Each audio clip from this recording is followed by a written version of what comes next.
Okay, magandang umaga sa lahat. So ngayon, bago tayo magsimula sa ating klase, tayo muna ay manalangin. So inaanyayahan ko si Binibining Castro upang simulan ang panalangin. In the name of the Father, the Son, the Holy Spirit. Amen. So, okay, thank you. So good morning everyone. Okay, magandang umaga sa lahat. Okay, ngayon naman, gusto ko lang kumustahin kung kumusta ang inyong araw. Okay, very good. Nag-umagahan na ba kayo? Okay, mabuti naman. Ngayon, gusto kong i-check ninyo ang sulok ng inyong upuan or ang sa ilalim ng inyong mesa kung may mga kalat ba. At kung wala naman, maaari na kayong umupo para malaman natin kung sino ang absent. So, sino nga ulit yung sekretarya natin? Okay, Miss Aimee, pwede mo bang tingnan kung sino ang absent ngayon? Okay, very good. At walang absent ngayon. So, gusto kong bigyan ninyo ang inyong mga sarili ng 5 palakpak.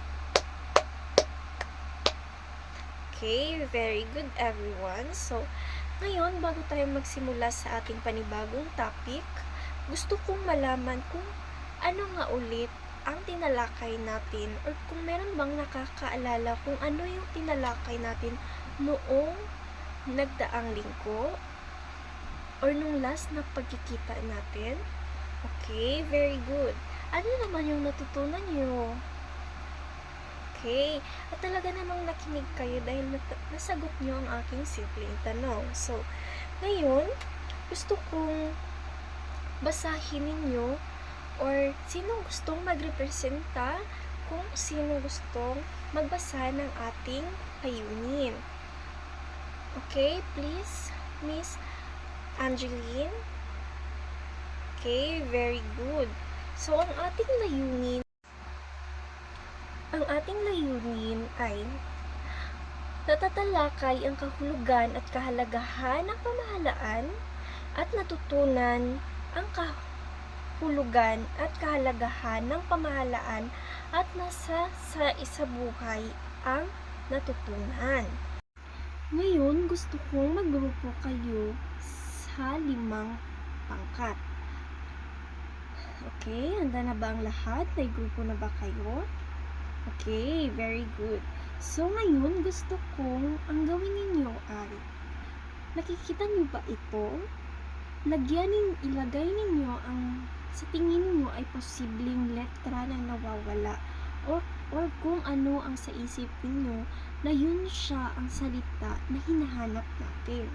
So, okay, tapos na ba? Final na ba ninyo yan nasagot? Okay, very good everyone, you did great. So, magaling talaga kayo dahil sa tingin ko kayo ay nag-aral or nagbasa in advance upang may matutunan kayo or may maisagot kayo sa ating talakayan ngayon. So, mula sa ating ginawang maikling laro ngayon, may idea na ba kayo kung ano ang ating tatalakayin ngayon? Okay, very good.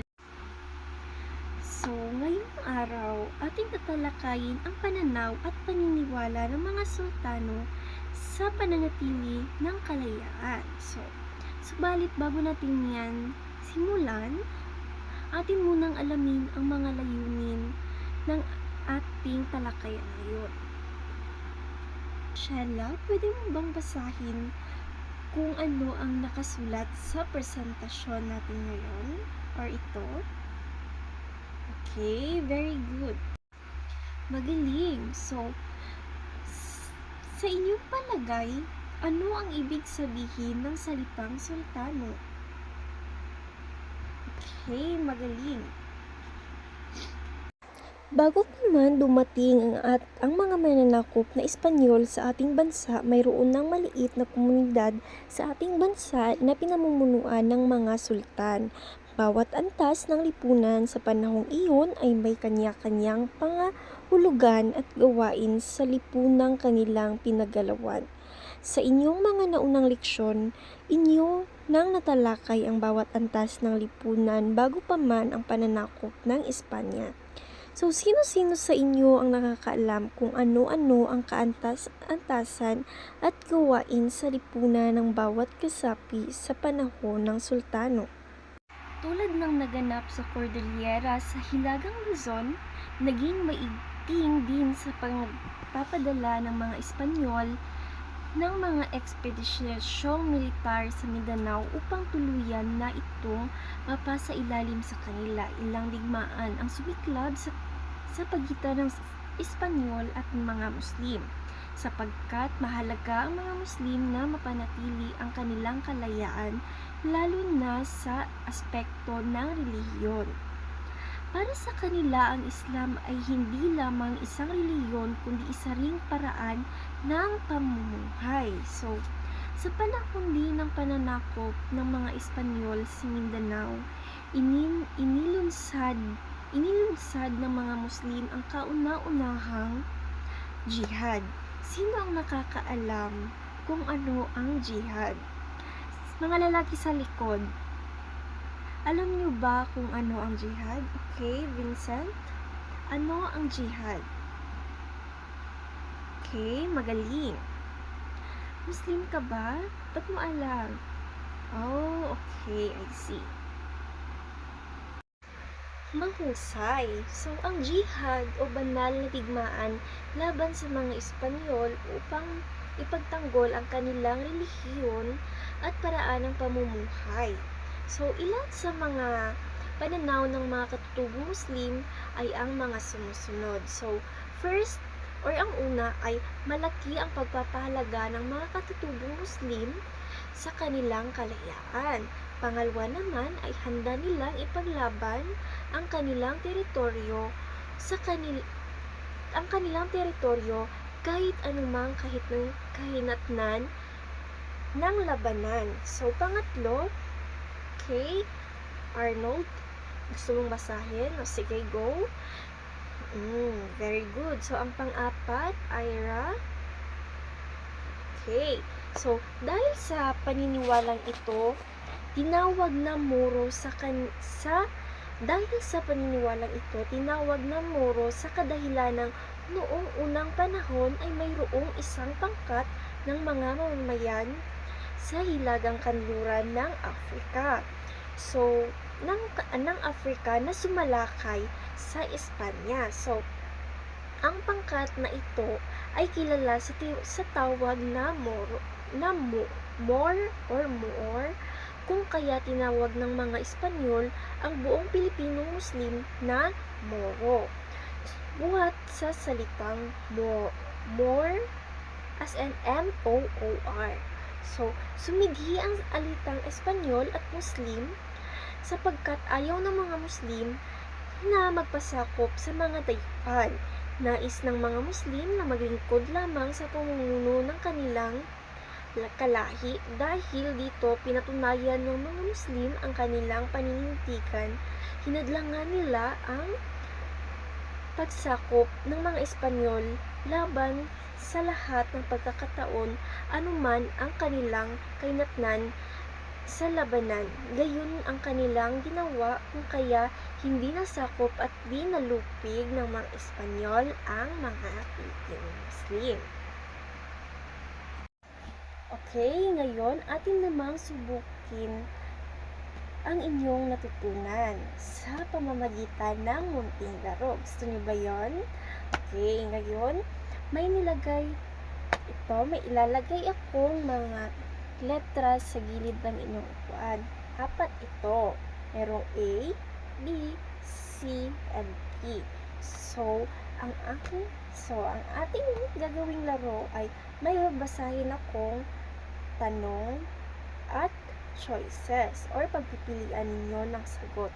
At babasahin ko lamang ng 2 beses ang tanong at kung sa anong letra ninyo palagay na yun ang tamang sagot, doon kayo pupunta na letra. So, let's start. Handa na ba kayo? Handa na ba ang lahat? Okay.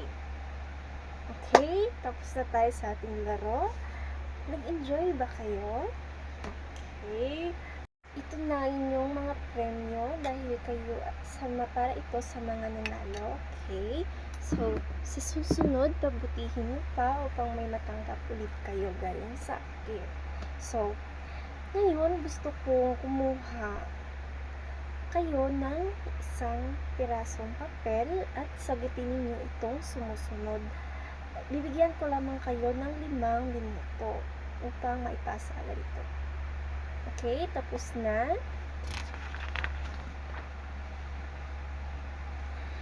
So, maaari mo bang sabihin sa klase ang iyong natutunan sa ating klase ngayon?